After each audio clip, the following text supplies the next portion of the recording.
하나님의 말씀은 출애굽기 20장 13절 말씀입니다. 출애굽기 20장 13절 말씀. 오늘은 설교 본문과 설교 제목이 똑같습니다. 아마 우리 본문 중에 가장 짧은 본문이 아닐까 싶은데요. 출애굽기 20장 13절 말씀. 자, 우리 다 같이 한 목소리로 말씀을 합독합니다. 시작. 살인하지 말라. 아멘. 다시 한번 읽습니다. 시작. 살인하지 말라. 아멘. 이 말씀을 이 시간 함께 나누겠습니다. 우리는 바야흐로 최첨단 과학 기술 시대를 살고 있습니다. 이 시대의 특징은 못 만드는 게 없는 시대가 아닌가라는 생각이 들어요. 여러분 3D 프린터라는 것 아시죠? 제가 얼마 전에 TV를 보니까 이것을 이용해서 인공 손, 발, 팔, 다리를 비롯해서 신체 일부를 만들어내기도 하고요. 또 유전공학을 이용해서 생물학적인 것도 만들어내는 시대, 그런 시대를 우리가 살고 있습니다. 그런데 아무리 과학기술이 첨단에 첨단을 걷는다 하더라도, 우리 발달한다 하더라도 결코 인간이 만들 수 없는 것이 있습니다. 못 만들어내는 것이 있습니다. 그것이 뭘까요? 바로 생명입니다. 생명을 사람들이 만들어낼 수 없는 이유는 생명은 하나님께 속한 것이고 또 생명의 원천이 하나님께 있기 때문에 그렇습니다. 시편 36편 9절에 분명히 이렇게 말합니다. 진실로 생명의 원천이 누구에게 있다고요? 주께 있다. 생명의 원천, 그것이 하나님께 있기 때문에 그래서 하나님을 생명의 주인이다. 그리고 생명은 하나님께서 다스리시는 것이다. 그렇게 우리가 고백합니다. 그래서 욥기 12장 10절에 보면 이렇게 고백합니다. 모든 생물의 생명과 모든 사람의 육신의 목숨이 다 누구의 손에? 여기서 그는 바로 하나님을 가리킵니다. 바로 이 생명이 하나님의 손에 있어요. 하나님께 달려 있습니다. 예수님께서도 모든 생명은 하나님께 달려있다. 이것을 말씀하시기 위해 참새 한 마리를 비유로 드십니다. 마태복음 10장 29절에 보면 예수님께서 말씀하세요. 참새 2마리가 있는데 이것이 한 아사리온, 얼마나 가치 없는, 보잘것없는 정말 헐값이에요.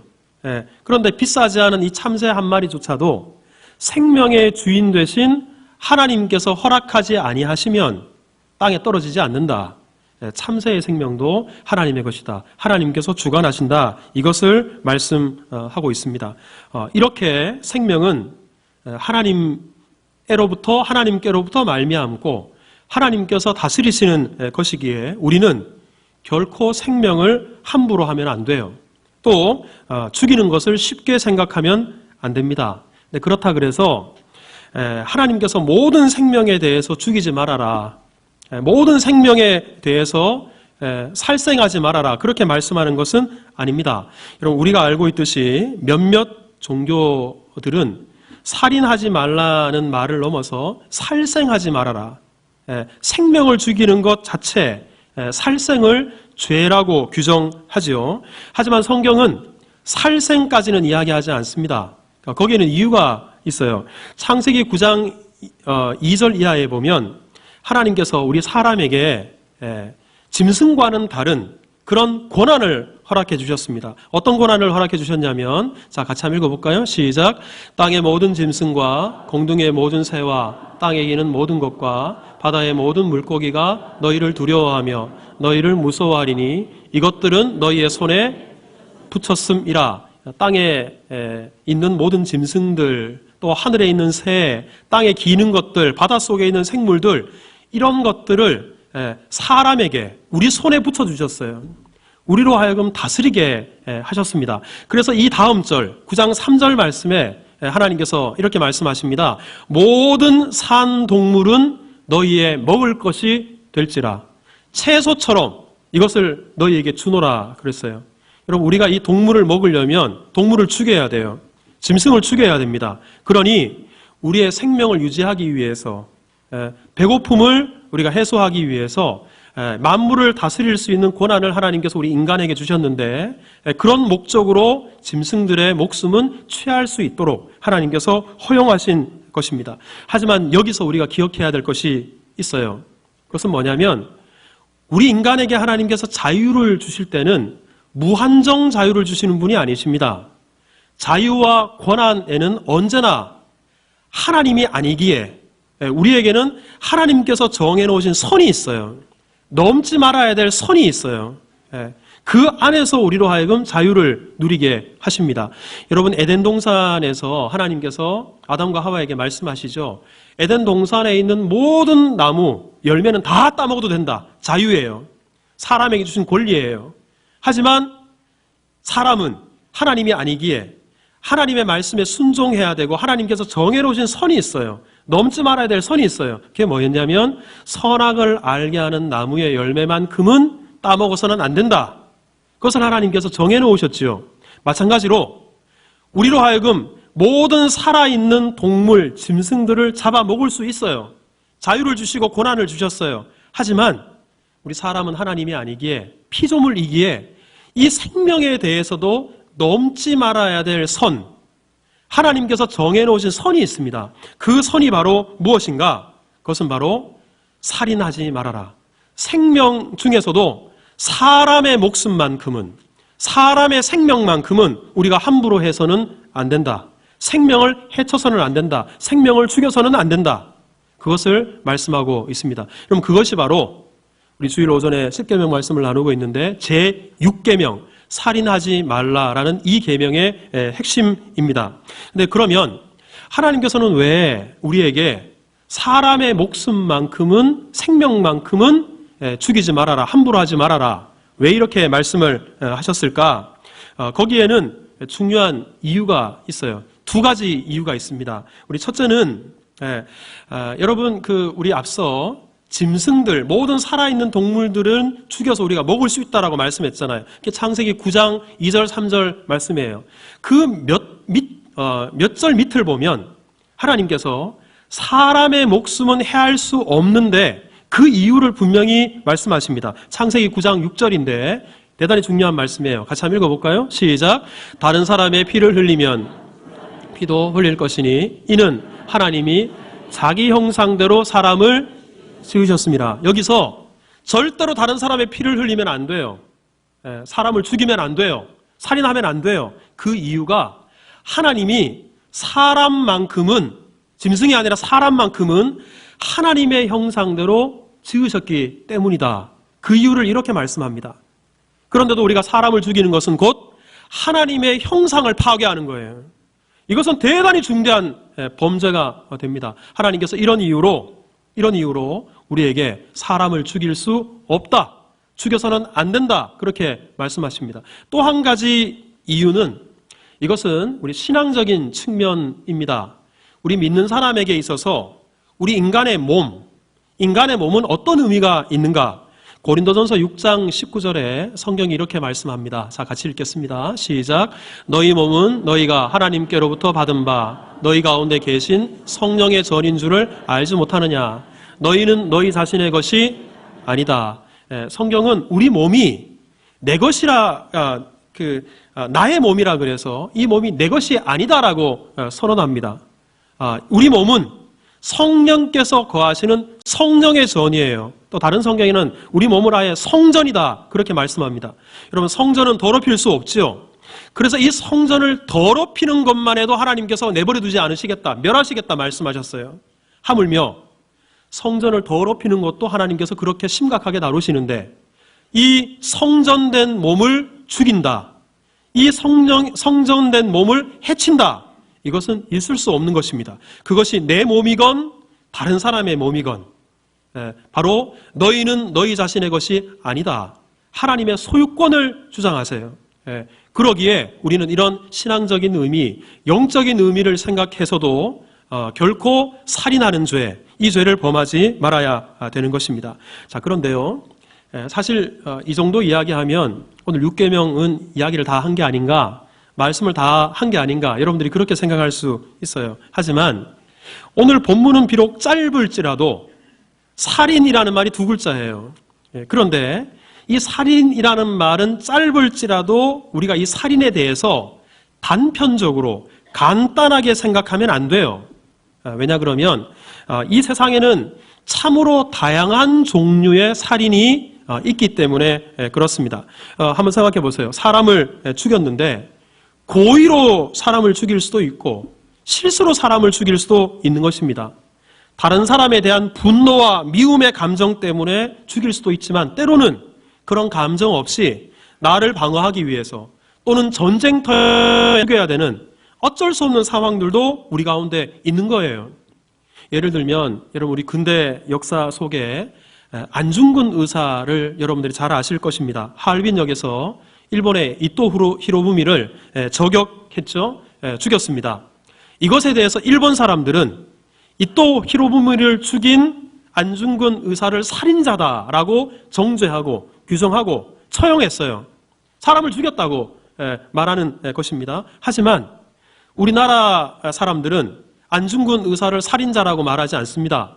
그 이토 히로부미가 우리 한국을 압제하면서 얼마나 많은 사람들을 사지에 몰아놓고 우리의 자유와 또 독립을 구속하고 얼마나 많은 피를 흘리게 했습니까? 그러니 자기 방어예요.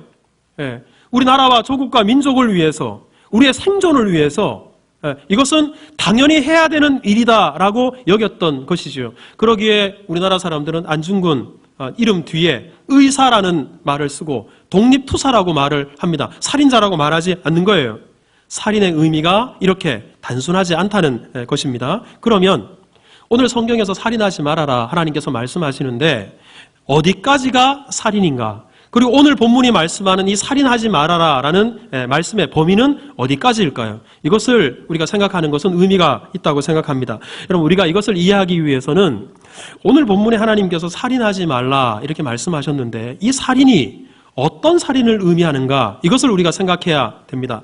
이 살인이라는 단어를 한번 성경에서 찾아보면 성경에서 살인을 뜻하는 히브리어 단어가 크게 두 가지예요.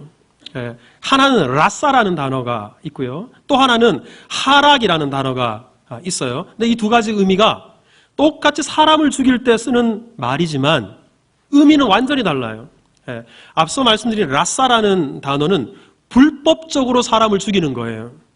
정당하지 못한 살인을 가리켜요.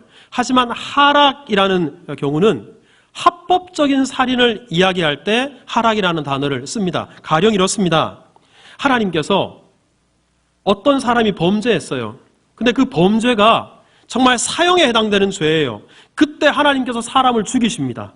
이때 하락이라는 단어가 쓰여집니다. 또 전쟁터에서 앞서 말씀드린 것처럼 적군을 죽여요.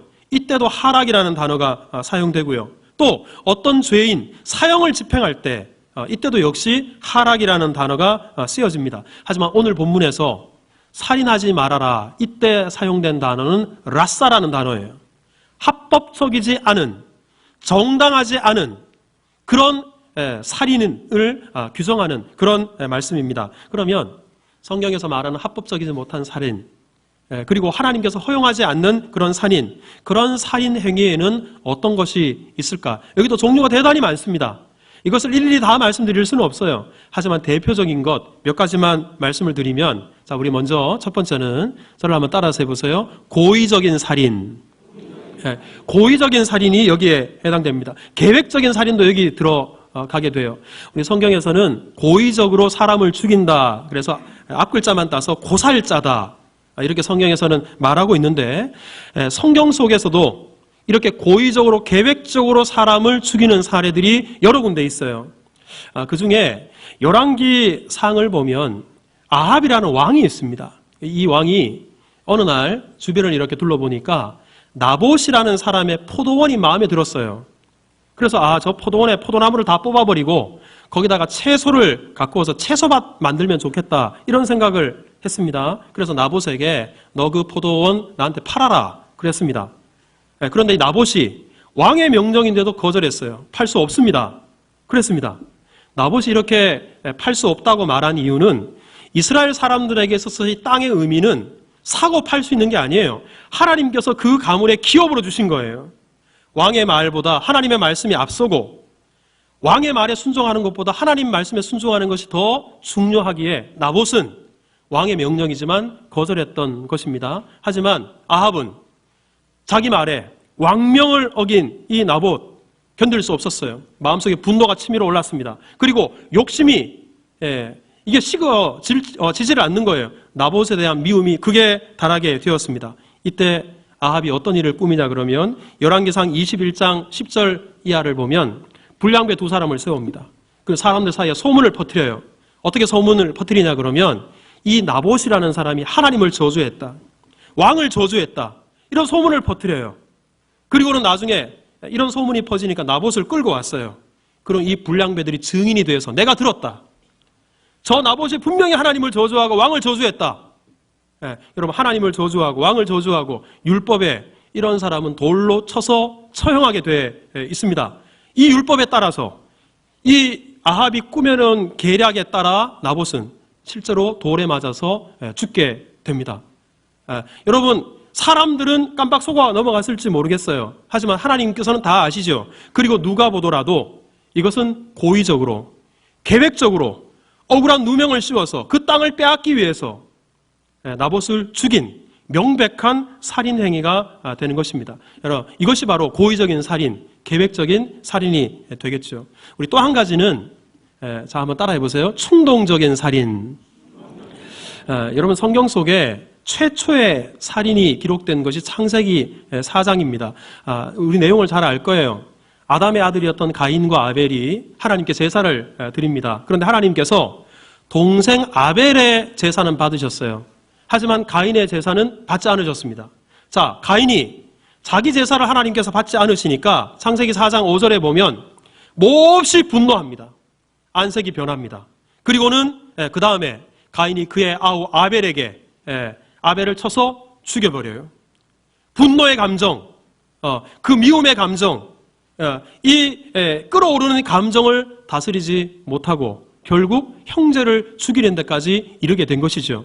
여러분 자기의 감정을 다스리지 못했다 하더라도 그 감정 때문에 충동적이라 하더라도 다른 사람을 죽이고 그런 일을 행할 때 이것은 하나님 앞에서 명백한 살인행위고 앞서 말씀드린 라싸에 해당되는 그런 살인죄에 해당되는 것입니다. 또 한 가지는 자 저를 한번 따라해 보세요. 명백한 실수로 살인하는 경우.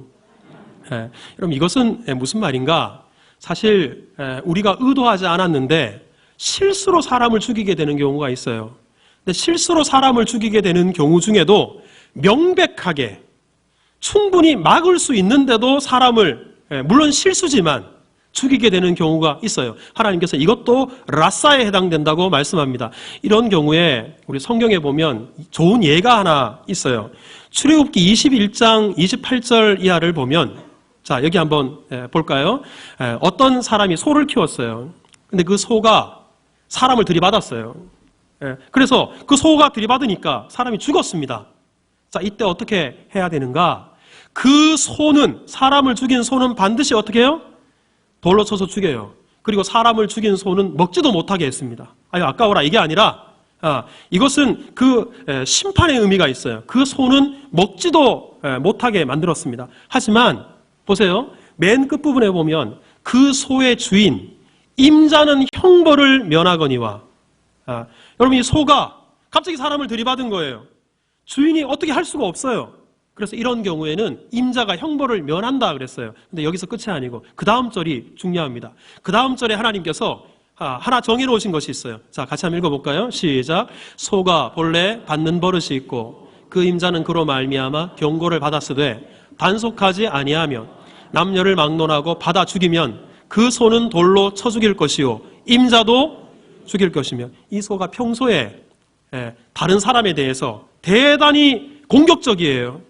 그래서 이미 죽이지는 않았어도 몇 번 사람을 다치게 한 적도 있어요. 주변에서 그 소를 볼 때마다 겁이 나서 이거 소 좀 단속 좀 잘하시오. 여러 사람이 주인에게 말도 했어요. 그런데도 주인이 이 소를 제대로 단속하지 않았어요. 줄을 탄탄한 줄로 묶어놔야 되는데 그렇게 하지도 못했어요. 주변에 예를 들어 개 조심처럼 소 조심 이런 팻말이라도 붙여놔야 되는데 그런 조치도 하지 않았어요. 내버려뒀어요. 그 소가 사람을 죽였어요. 그러면 이 소는 당연히 죽임을 당해야 되지만 맨 끝부분을 보십시오. 소의 주인도 죽이라 그랬어요. 그 책임이 누구에게 있다는 거예요? 주인이 있다는 거예요. 주인이 소를 이렇게 관리하지 않은 이유가 그래, 너 다른 사람 받아 죽여라. 사람을 죽이려는 의도는 없었을 거예요. 죽이려는 의도가 없다 할지라도 이렇게 얼마든지 사람을 죽일 수 있는 가능성이 있는데 안전장치를 제대로 하지 않고 재반 사항들을 마련하지 않아서 사람을 죽게 했을 경우에 의도는 없었다 할지라도 다른 사람을 미워해서 죽이려고 하는 그런 뜻은 없었다 할지라도 이것 또한 라싸에 해당되는 것입니다. 여러분 윤창호법이라고 요즘 우리나라에 참 이슈가 되죠. 잘 아실 겁니다. 간단하게 말씀드리면 2018년 말에 우리 부산에서 교통사고가 있었죠. 누가 사고를 당했냐면 고려대 대학교 학생이었는데 우리 군입대를 했어요. 휴학을 나왔어요. 근데 술에 만취한 운전자가 술 취해서 음주운전을 하다가 윤창호 씨를 치었습니다. 이것 때문에 뇌사 상태에 빠져서 우리 몇 달 동안 최선을 다했지만 결국 목숨을 잃고 말았죠. 여러분 이런 경우에도 자기가 운전대를 잡고 운전했을 때 사람 죽이려고 운전했겠습니까? 그건 아니에요. 하지만 술을 먹은 채로 운전하는 것 자체가 뭐예요? 사람을 죽인 의도는 없다 하더라도 누군가를 향해 분노와 미움은 없었다 하더라도 그것은 명백한 살인행위에 해당되는 것입니다. 여러분 이런 것뿐만 아니죠. 충분히 사람을 죽일 수 있는 가능성이 있는 그런 시설물들, 장치들이 있는데도 불구하고 안전관리를 소홀히 하거나 아니면 초록색 불인데도 횡단보도에 사람이 지나가고 있는데도 시간이 급하다는 이유로 신호를 어기고 지나가다가 사람을 치어요. 여러분 이런 것들 내가 그 사람을 죽이려고 하는 의도는 아닐지라도 이런 것 또한 명백하게 라싸에 해당되는 그런 죄에 해당한다. 성경은 그렇게 말하고 있습니다. 여러분 이것 외에도 우리 성경에는 라싸에 해당되는 이 살인의 범위 안에 있는 여러 문제들이 있어요. 다 말씀드릴 수는 없어요. 예를 들면 낙태의 문제가 있을 수 있어요. 자살의 문제가 있을 수 있어요. 그리고 안락사의 문제들도 있을 수 있어요. 그런데 여러분 이런 문제들이 단순하지 않아요. 쉽게 판단할 수 있는 문제가 아니에요. 고려해야 될 것들이 많아요. 핵심만 말씀드리면 우리 가령 여러분 낙태를 생각해 보십시오. 낙태는 범죄입니다. 뱃속에 있는 생명이라 하더라도 내 뱃속에 있는 생명이라 하더라도 그 생명은 하나님의 것입니다. 우리가 그 낙태하는 것을 결코 기독교인들이 쉽게 생각해서는 안 되는 문제예요. 하지만 때로 이런 경우가 있어요. 뱃속에 있는 태아 때문에 산모의 목숨이 대단히 위태로운 상황이 처해질 수 있어요. 이럴 때는 단순히 어떤 생명을 우선해야 될 것인가 이런 문제뿐만 아니라 윤리적인 문제에 더해서 의학적인 문제까지 복합적으로 고려해야 되는 문제예요. 간단하지 않은 문제입니다. 여러분 자살의 문제도 마찬가지예요. 자살은 명백한 범죄예요. 내 생명조차도 앞서 말씀드린 것처럼 내 소유가 아니에요. 하나님의 소유입니다. 때문에 성경은 자살에 대해서도 대단히 엄중하게 경고합니다. 절대로 해서는 안 되는 거예요. 여러분 이것은 우리 모두가 기억해야 될 일입니다. 하지만 때로는 자살을 자살로 봐야 될 건가 희생으로 봐야 될 것인가 하는 문제가 있는 경우들도 더러 있어요. 여러분 삼손이 사사기에 블레셋 그 신전에 들어갑니다. 우상의 전에 들어가서 기둥을 넘어뜨려요. 근데 그 건물을 무너뜨리면 자기가 죽는다는 걸 알아요. 그래서 한때 이 삼손의 죽음이 자살인가? 여러분 그런데 삼손이 자살했다고 여러분들이 생각하십니까? 그렇지 않죠. 여러분들이 잘 아시는 강제구 소령이라는 사람이 있어요. 지휘관이었는데 부하 병사가 수류탄을 던졌어요. 중대원들 사이에 떨어졌어요. 강제구 소령이 그 수류탄 위에 자기 몸을 던졌습니다. 자기 몸을 거기다 던지면 피하지 않고 던지면 자기가 죽는다는 걸 알아요. 그렇다 그래서 강제구 소령의 그 행동을 자살이라고 우리가 말할 수 있는가? 오히려 많은 사람을 위한 희생이 되는 것입니다. 요즘에는 마음의 병을 앓고 있는 분들이 많아요. 우울증, 그리고 공황장애를 비롯해서 심각한 마음의 병을 앓고 있는 사람들이 우리 주변에 있습니다. 그런데 이 마음의 병이 때로는 너무나 심해서 내 의지를 이겨버릴 때가 있어요. 내 생각을 뛰어넘어 버릴 때가 있어요. 그래서 이런 경우에도 자살했냐 안 했냐 이것이 이렇냐 저렇냐 흑백 논리로만 생각할 것이 아니라 그런 마음의 병을 앓고 있는 사람들을 우리가 그리스도의 사랑으로 어떻게 기도해주고 어떻게 도와주고 어떻게 이겨낼 수 있도록 우리가 잘 세워가게 될 것인가 여기에 대해서 마음을 기울이는 것이 대단히 중요하겠죠. 여러분, 이렇게 살인의 문제가 간단하지 않는 것입니다. 하지만 우리가 분명히 압니다. 하나님께서 정해놓지 않으시는 것, 명백한 그런 살인, 불법적인 살인에 대해서 하나님께서는 오늘 본문에 살인하지 말아라. 이 말아라라는 단어도 살인하지 않으면 좋겠다 이게 아니라 이것이 대단히 강한 부정이에요. 명령이에요. 절대로 해서는 안 된다. 하나님께서 그렇게 말씀하십니다. 그럼 하나님께서 절대로 해서는 안 된다라고 말씀하셨을 때는 그럼에도 불구하고 이 살인죄를 저지른 사람들 하나님께서 그냥 두지 않으시죠. 성경에서는 이 살인죄를 범하는 사람들에게 분명한 심판을 명령합니다. 민수기 35장 21절에 살인죄를 어떻게 다루라고 하셨는가? 우리 같이 읽습니다. 시작. 아기를 가지고 손으로 쳐 죽이면 그 친자는 반드시 죽일 것이니 이는 살인하였습니다. 자, 보십시오. 반드시 죽이래요.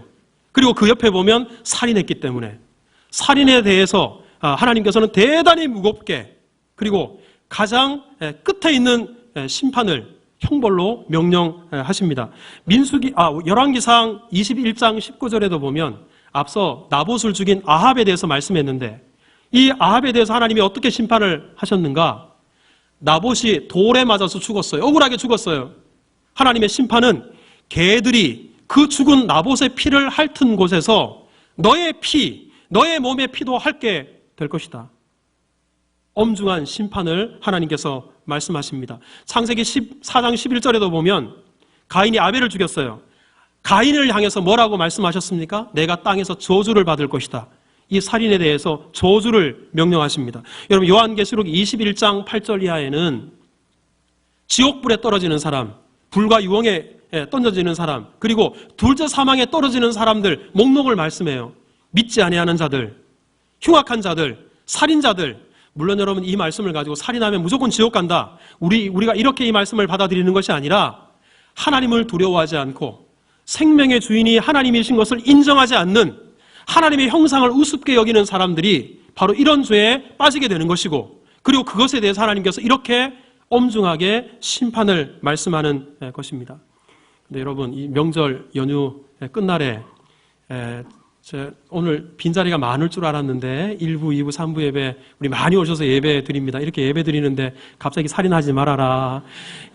이 끔찍한 이야기를 하니까 여러분들이 불편하실 겁니다. 그런데 이 6계명에 대해서 듣기는 불편한데, 그런데 10계명 중에서도 성도들 입장에서는 6계명에 대해서 대단히 편안하게 생각들을 합니다. 이게 무슨 말인가? 왜 6계명을 편안하게 생각하냐면 다른 계명들은 내가 그 계명을 어길 가능성이 있다고 생각해요. 그리고 이미 그 계명을 어긴 계명들도 제법 있어요. 그래서 다른 계명들은 막 찔려요, 들으면. 그리고 그래, 이 계명을 내가 어기지 않도록 늘 성령의 도우심을 구해야지. 그러면서 이 계명이 나와 멀리 떨어져 있는 것이 아니라 대단히 가까이에 있는 계명이다. 이런 생각을 하게 됩니다. 하지만 6계명은 좀 달라요. 왠지 이 계명은 나와는 상관없는 것 같아요. 혹시 여러분 중에 오늘 예배를 나오시면서 아니면 한 달 전부터 내가 누군가를 죽여야 되겠다, 이런 살인 계획을 세우신 분들이 계십니까? 아마 한 분도 없을 거예요. 아무도 살인하려고 마음을 먹었거나 이렇게 계획을 세우고 있는 사람들은 우리 중에 아무도 없어요. 그리고 어떤 경우에도 나는 살인죄를 저지르지 말아야 되겠다 결단하지 않아도 이것이 자연스럽게 우리 가운데 이런 생각들이 있습니다.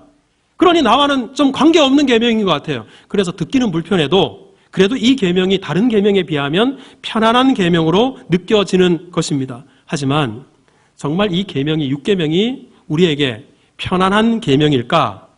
그렇지 않습니다. 성경은 오늘 본문에 살인하지 말아라, 사람의 생명을 해하는 것만 이 6계명을 어기는 것이다라고 오늘 본문은 말하는 것처럼 보여지지만 성경 전체를 읽어보면 그렇지 않아요.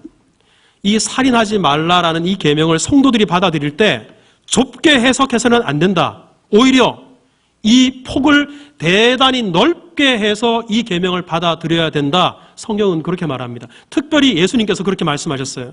여러분, 예수님께서 마태복음 5장 21절 이하에 이 살인 계명에 대해서 제6계명에 대해서 이렇게 말씀하십니다. 우리 중요하니까 한번 읽어보겠습니다. 시작. 옛사람에게 말한 바 누구든지 살인하면 심판을 받게 되리라 하였다는 것을 너희가 들었으나 나는 너희에게 이르노니 형제에게 노하는 자마다 심판을 받게 되고 형제를 대하여 라가라 하는 자는 공회에 잡혀가게 되고. 자, 여기서 보면 살인하지 말라라는 말, 예수님 말씀의 골자는 그거예요. 너희들은 6계명을 문자 그대로 받아들여서 다른 사람을 해치지만 않으면 이 계명을 지킨다고 너희들은 생각하고 있지만 그렇지 않다. 이것을 너희들은 좀 더 넓게 이해를 해야 되는데 형제에 대해서 분노하고 형제를 대해서 라가라고 하고 형제에 대해서 미련한 놈이라고 하면 여러분 그 뒤에 어떤 형벌을 말씀하고 있냐면 심판을 받고 공회에 잡혀가게 되고 지옥불에 들어가게 되리라. 이런 것들도 똑같이 이 6계명을 범한 범주 안에 넣고 예수님께서 말씀하는 것입니다. 여러분 왜 이렇게 예수님께서 말씀하시는가? 여러분 살인이라는 것이 그렇습니다. 처음부터 살인에 대해서 사이코패스도 있고요. 다양한 우리 사람들이 존재하지만 이 살인을 유발하는 것이 다름 아니라 우리 마음속에 있는 분노예요. 우리 마음속에 다른 사람을 업신여기는 거예요. 다른 사람을 하나님의 형상으로 보지 않는 거예요.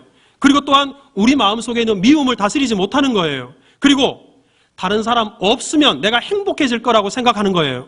그리고 내 이기적인 욕심 때문에 그 사람을 미워하는, 해하고자 하는 그런 마음들이 결국은 살인의 죄까지 나아가게 한다는 것입니다. 그러니 이런 마음들조차도 다른 사람에 대해서 분노하는 마음, 다른 사람을 업신여겨서 라가, 이게 멍청이 이런 뜻입니다. 라가, 그리고 미련한 놈, 이렇게 말하는 것조차도 너희들은 금해야, 그래야 살인하지 말라. 이 말씀에 온전히 순종할 수 있다. 예수님께서 그렇게 말씀하십니다. 그래서 실제로 우리 사회에서는 사람을 죽일 때만 살인이라는 단어를 쓰지 않고 다양한 상황에 살인이라는 말을 붙여요. 여러분 인격 살인이라는 말을 들어보셨어요?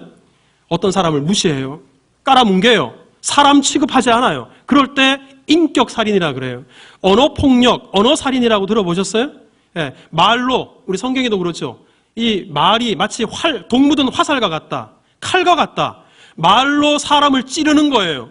죽이는 거예요. 그래서 언어살인, 언어폭력이라는 말이 있는 것입니다. 사회적 살인이라는 말 들어보셨어요? 매장시키는 거예요. 왕따시키는 거예요. 그러니 이것으로 말하면 사람은 살아있지만 사회적 동물인데 내가 과연 살아있는 사람인가? 느끼지 못하게끔 그렇게 만드는 경우들이 있어요. 이런 모든 것들을 아울러서 말씀하시는 것입니다. 여러분 이런 말 혹시 들어보셨습니까? 칼에 묻은 피와 욕을 하는 입술에 묻어있는 침은 같은 것이다.